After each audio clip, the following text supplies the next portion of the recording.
Hello, my name is Aiden Ellis. I'm his cousin, and I go to UF. Hi, I'm Deborah Salas. I'm his mother. To be a teenager is a turbulent time in life in which one is constantly seeking a sense of a self-identity. But the everyday teenager can be easily represented by Spider-Man. Actually, according to research from Zavi, based on most frequent Google searches, Spider-Man is the most popular superhero ever. Over 5 million searches contain his name each month. Spider-Man's a relatable hero who all can identify with because his life really isn't too different from ours. In most of his iterations, he's a teen or a young adult, which is just like the people who look up to him. Spider-Man has been a massive cultural touchstone for the youth through his strong relatability and his symbolic representation of youth empowerment. First of all, Spider-Man's in the same demographic as the people who admire him.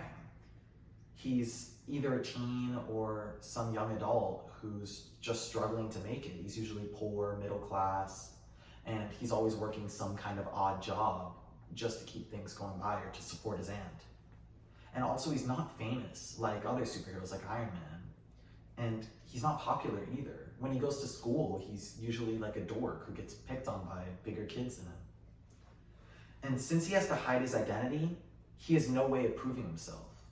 And that kind of situation is really relatable because a lot of people can think of situations where they've had other obligations and haven't been able to hold up to the things they said they could, and instead had to flake or bail when, yeah, they should have done this thing, but they just couldn't. And that's a really relatable situation to be in.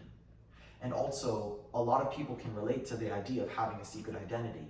Like a lot of LGBTQ youth today who can't tell their parents for many different reasons, but have this identity who truly represents them, and they struggle to tell people about that. And also, a lot of teens can relate to sneaking out with some boyfriend or girlfriend, or getting in a situation where they're just too ashamed to tell or too scared to tell that the people who are really important to them won't support them. And having someone on the big screen or on the comic books that they read is really important so that they have someone to look up to. Spider-Man gives an opportunity for teenagers and young adults to envision themselves doing great things. And this is empowering. What makes Spider-Man so great is that anyone can be behind the mask. Stan Lee said it best himself in an interview on Marvel's website. He said, "What I like about the costume is that anybody reading Spider-Man in any part of the world can imagine that they themselves are under the costume, and that's a good thing." A recent adaptation of Spider-Man, though not meant to replace Peter Parker, is Miles Morales. And I know it sounds confusing that there's two Spider-Men with two different names, but they still are both Spider-Man. Miles stands out with an equally compelling story, especially in his first movie, Spider-Man Into the Spider-Verse, where he proves himself to have an identity different from Peter Parker. For Miles, an adult Peter Parker dies while fighting as Spider-Man, and Miles gets bit by a radioactive spider just like Peter did at the same time. And now Miles needs to take up the mantle and protect New York. And at first, he tries to just be Spider-Man, which is the person he's seen, who is Peter Parker.